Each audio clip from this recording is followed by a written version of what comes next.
These are the talismans we were promised. Yes, and I made a quick count. There are far more than we could have hoped for. Enough to outfit an entire company of soldiers, in fact. Considering the involved process, that they were able to manufacture so many in such a short span of time is nothing short of a miracle. Once we have distributed them to our allies in Eorzea and the Far East, we'll have a fighting chance to bring down the other spires, just as we did with the Tower of Zot. Or we could use them to invade Garlemald proper, and strike directly at the Telophoroid's base of operations.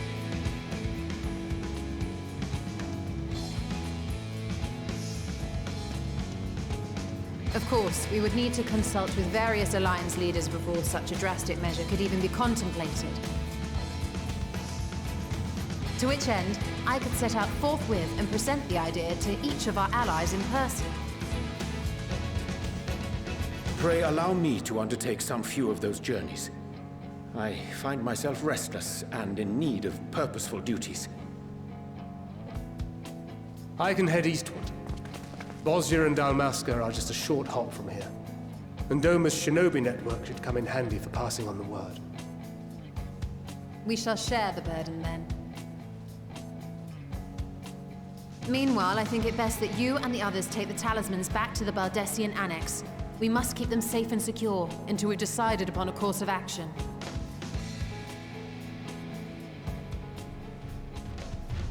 Please, I must speak with you.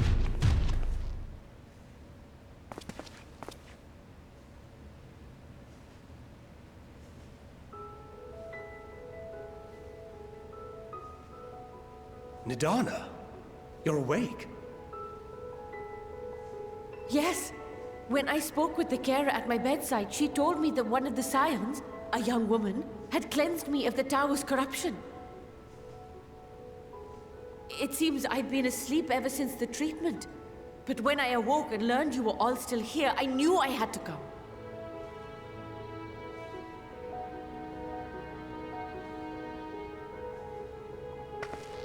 As you said, Nidana was captured only recently. Such a brief exposure is swiftly cured, so I tended to her before we gathered at Megaduta.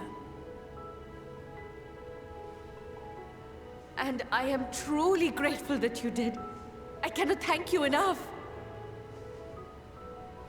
All of you, for everything you've done. Destroying the tower, rescuing our people. You've saved Thavnair from an awful fate.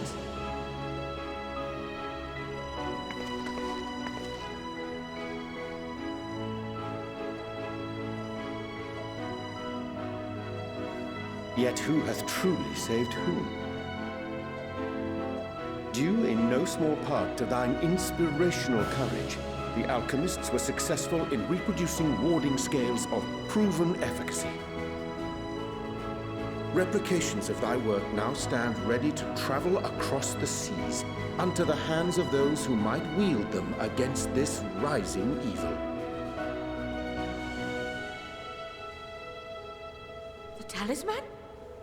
Is this true?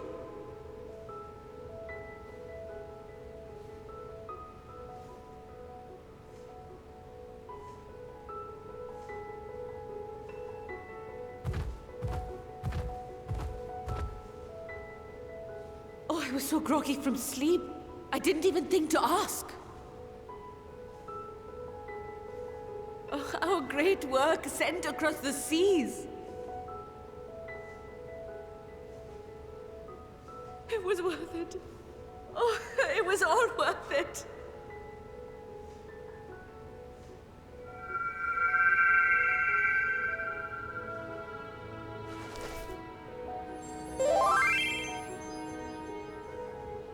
Look at that! Its color is completely changed.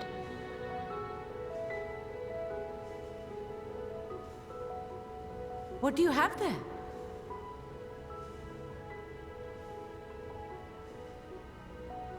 How unusual. I wonder if the effect is a reaction to Akasha. I'm afraid I'm not familiar with that term. Akasha? It is one of the unseen energies defined by Harnish alchemical theory. Though a gross oversimplification, some describe it as an essence influenced by feelings. You imply that it is distinct from ether? As foreign scholars often conflate the two, but we see them as separate concepts. Ether is an energy which permeates the land. It exists within animals, objects, even the air we breathe, affecting all through which it flows. Akasha, on the other hand, exists in a domain beyond our reach. A gift bestowed from on high, or torn from the heavens in some traditions. Akasha can neither be created nor destroyed. It is beyond our power to purposefully alter or manipulate. The only thing observed to influence it is an abundance of, I want to say, spiritual emotion. As a veteran of the battlefield, surely you've experienced moments of desperation or exaltation when you've transcended the usual limits of your capabilities. That is a manifestation of Akasha, the invisible essence harnessed by heart, mind, and unyielding spirit. I really must hear more about this theory. Our disciplines are based entirely upon the idea that ether is the fundamental form of all energy. I'm glad my haphazard explanation has piqued your interest. But even for us, Akasha is a somewhat abstract field of study. A lack of practical application lends itself poorly to formalized research. Which is why my analysis of your flower can amount to little more than idle speculation. I am sorry. Nonsense! You have nothing to be sorry for. Your insight is much appreciated.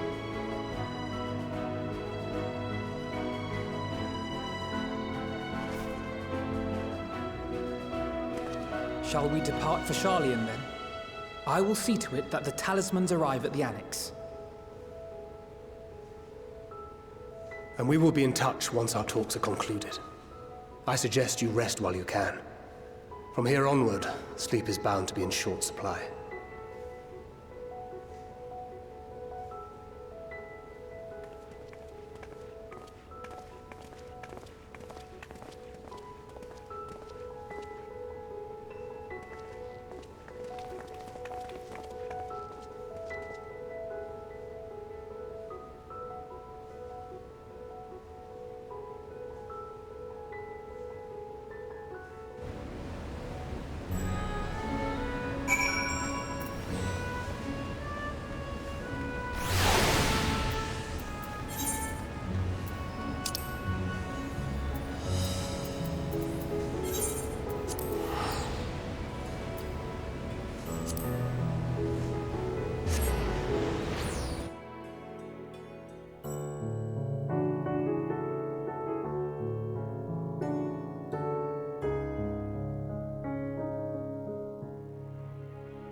Take heart and protect them well.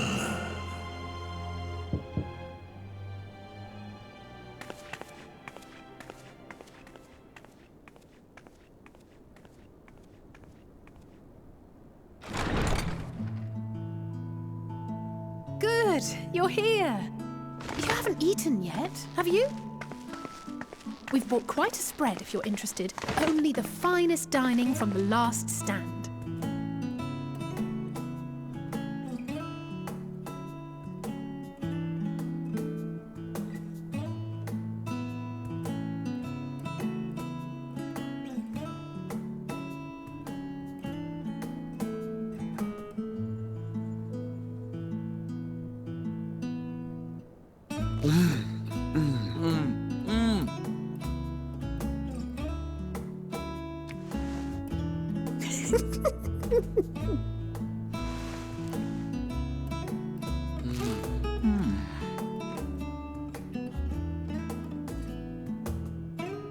Lest you wonder, we invited Estinian as well.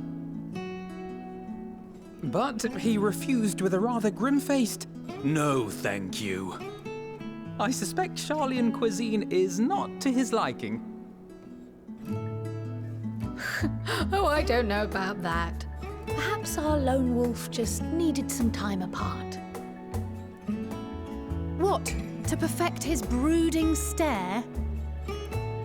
Next time, I'll drag him out by the ear, sit him down in front of a Charlian feast, and see that he eats every last bite. An excellent idea. Of all people, warriors must take proper meals and rest if they are to maintain a healthy constitution. Poor Estinian, beset on all sides.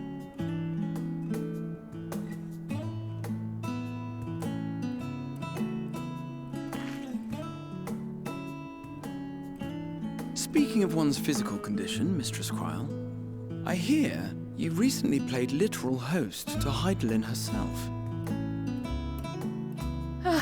And what an experience that was. Tiring, yes, but no lasting harm done. If anything, I should have liked to speak with her longer. I've not felt a hint of her presence since. Hydaelyn instructed you to carry that flower, yes?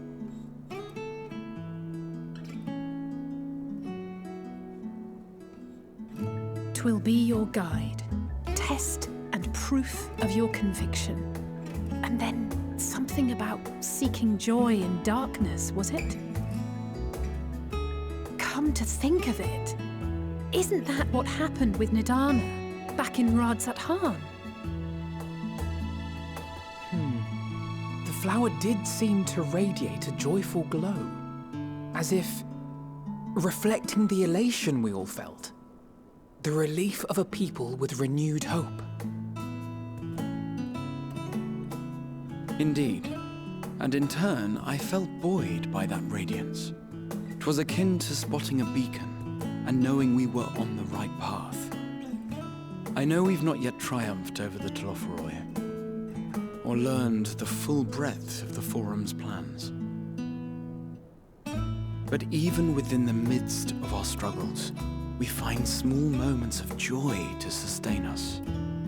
Rare and hard-won perhaps, but it is this pursuit of happiness that gives us the strength to carry on day after day.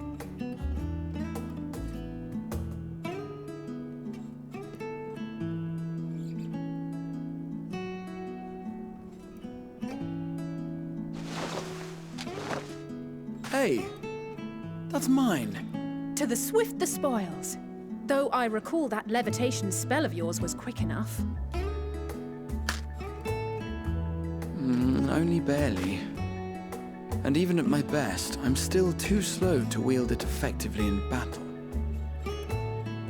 Mayhap I simply require more practice with this new magic. You unearthed it from the depths of Numenon, I presume? Aye, and from a veritable mountain of arcane tomes at that. 'Twas necessary to facilitate my solitary explorations. To put it simply, you used it to sneak around the Forbidden Archives. Yes. Well, after a fashion.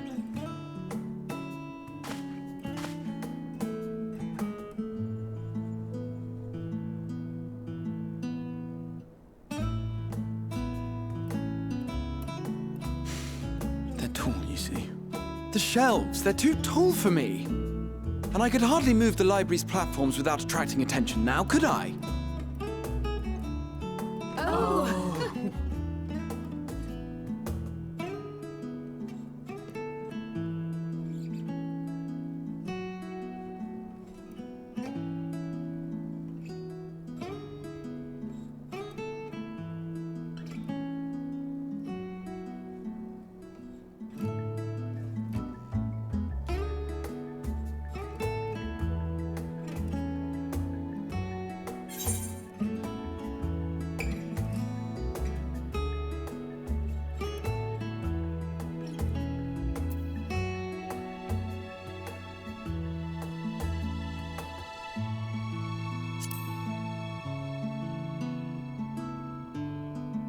I'm not that ambitious. But 'tis pleasant to idle away the hours every once in a while.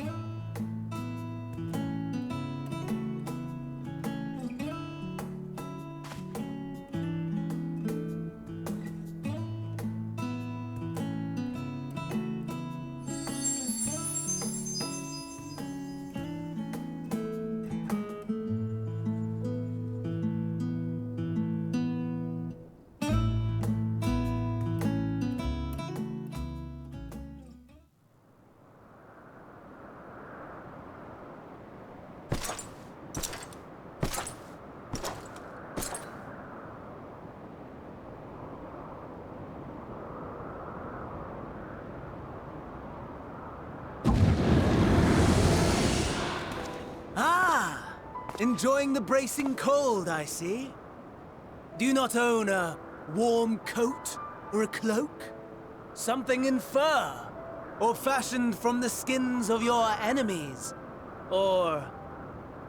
well, never mind that. I come to you once more as the bearer of bad news. Our tower in Thavnir has been toppled, and I need not tell you by whom. Given how many we have at our disposal, the loss of a single spire is hardly fatal to our plans. It does, however, slow the rate at which we siphon the ether. If they continue to preoccupy themselves with the towers, then all will be well. But should our foe prove bold enough to strike at us here, then the timing becomes questionable.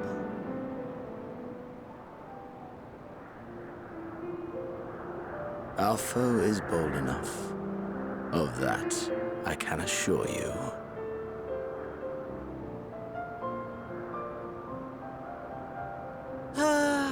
Yes, very well then. I suppose I must prepare a proper welcome. Honestly, talk of your nemesis is the only thing you seem to enjoy. Does nothing else spark your interest?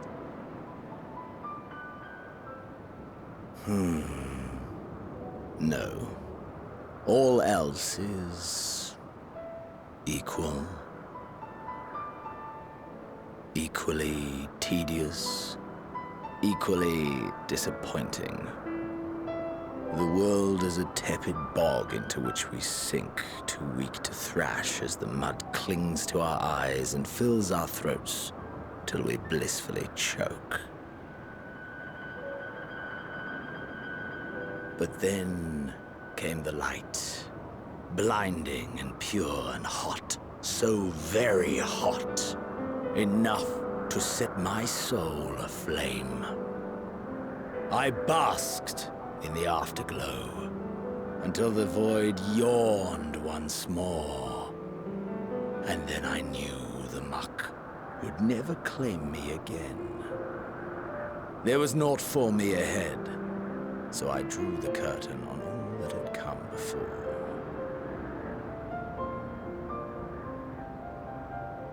Burn. Burn. Let the whole star burn. I will have my contest. I will reclaim my moment.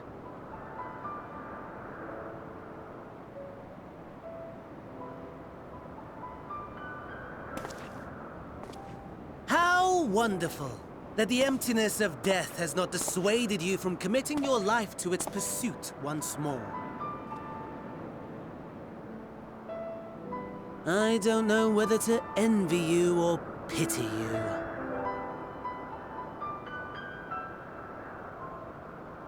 You question my disinterest, but what of yours? Despite your noisome antics, I sense you take little pleasure in this endeavor. Mercy, my lord. Such pointed barbs from one who barely acknowledges my existence. Nevertheless, you are mistaken. For I do find this part somewhat enjoyable. You see, when I was mortal, I would always have the same dream. It was a fragmented thing, disjointed, all the faces incomplete. The setting, too, was unknown to me, so I thought it simply a fantasy of my sleeping mind. Until one day, I realized it was showing me the truth. Much as your dream of the final days enlightened you.